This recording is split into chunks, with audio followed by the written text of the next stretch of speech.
तर यंदा रक्षाबंधनच्या दिवशी भद्रकाळ आहे, त्यामुळे भावाला राखी नेमकी कधी बांधायची आहे, राखी बांधण्याचा शुभ मुहूर्त काय, तर बघा रक्षाबंधन हा सण 19 ऑगस्ट रोजी साजरा केला जाणार आहे। त्यानुसार शुभ मुहूर्त दुपारी 1:30 ते रात्री 9:08 आहे। या काळामध्ये तुम्ही आपल्या भावाला राखी बांधू शकतात।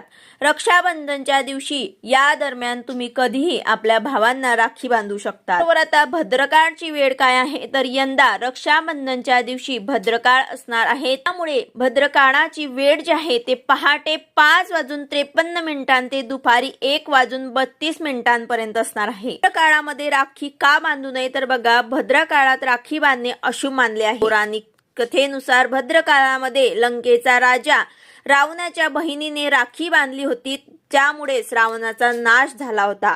त्यामुळेच भद्रकाळ